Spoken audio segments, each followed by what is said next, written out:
안녕하십니까. 세상 읽어주는 남자 이상훈입니다. 오늘은 치열한 반도체 시장에서 이 개인용과 기업용 시장이 갖는 의미에 대해서 한 말씀 드리겠습니다.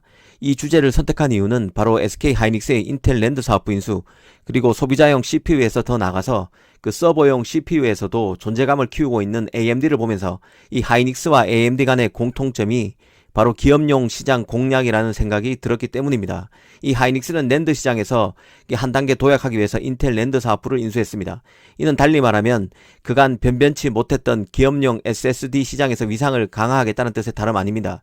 AMD도 100% 인텔 시장이었던 서버 시장에서 진격에 진격을 거듭 중입니다. 수년 전만 해도 점유율이 1%에 불과했지만 이제는 리자수 CEO가 10%를 넘겼다고 말할 정도까지 왔습니다. 이게 놀라운 것은 기업용 시장은 개인용 시장과는 차원이 다르기 때문인데요. 이 개인용, 그러니까 일반 소비자용 시장은 브랜드보다는 가성비가 중요한 시장입니다. 이 성능보다는 가성비의 방점이 찍혀 있습니다. 그래서 선발업체 대비 제품 성능은 조금 못하더라도 이 가격을 더 많이 낮추면 충분히 승산이 있는 시장이기도 합니다. 그래서 후발주자들은 이 개인용 시장부터 공략해서 이름을 알립니다. 하지만 기업용 시장은 다른데요.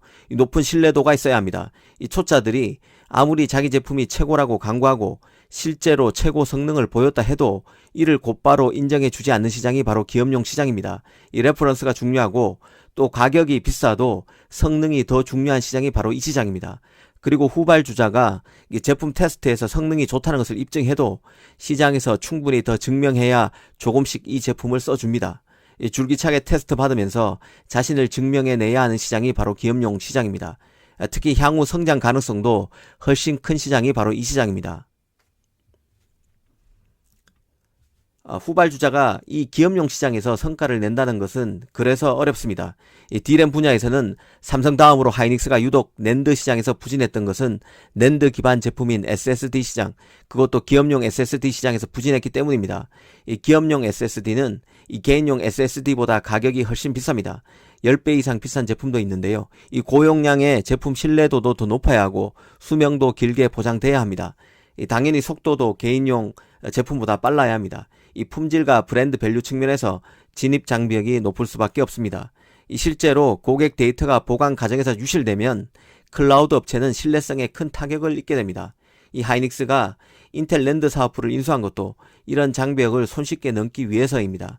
낸드 분야에서 위상을 강화하려면 결국 기업용 SSD 시장에서 성과를 내야 하는데 인텔을 지렛대로 활용하겠다는 전략을 하이닉스가 실행했다고 볼 수 있습니다.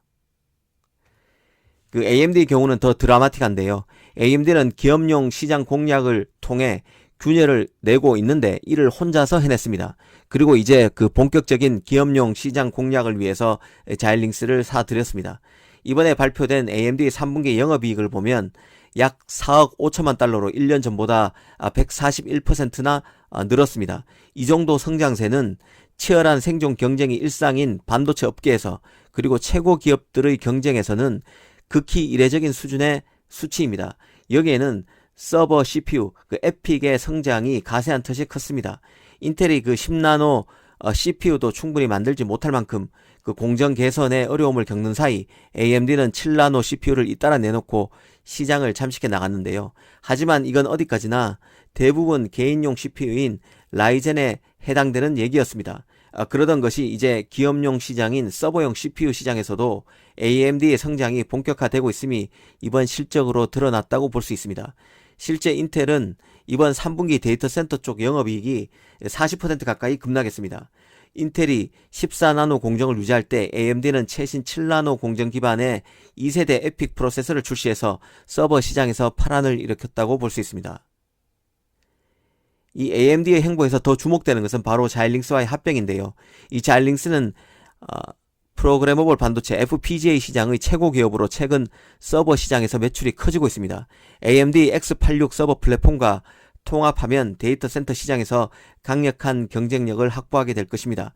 AMD로서는 자일링스 인수를 통해서 지난 2015년 FPGA 2위 업체 알테라를 사들인 인텔과 더 강하게 붙어보겠다는 의지를 드러낸 것입니다. 이 챔피언이라는 인텔이 확연히 수세에 몰리는 형국이라는 점에서 AMD 도전에 더 관심이 쏠립니다.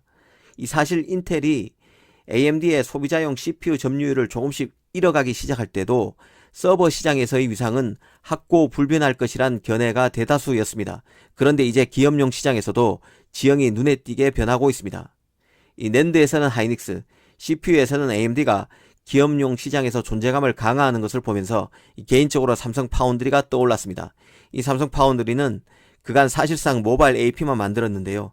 하지만 최근 IBM의 서버용 CPU, NVIDIA의 암페어 GPU를 인수하면서 모바일 AP보다 성능이 더 뛰어난 CPU, GPU도 만들 수 있음을 증명해내고 있습니다. 한 단계 도약의 계기를 잡았다는 뜻입니다. 이 후발주자들이 앞선 업체를 따라잡기 위해서 최선을 다하는 모습은 항상 드라마틱할 수밖에 없고 그래서 더 흥미진진하다는 생각이 듭니다. 오늘 이 시간에는 이 반도체 시장에서 개인용 시장과 기업용 시장이 갖는 함의에 대해서 짚어드렸습니다. 감사합니다.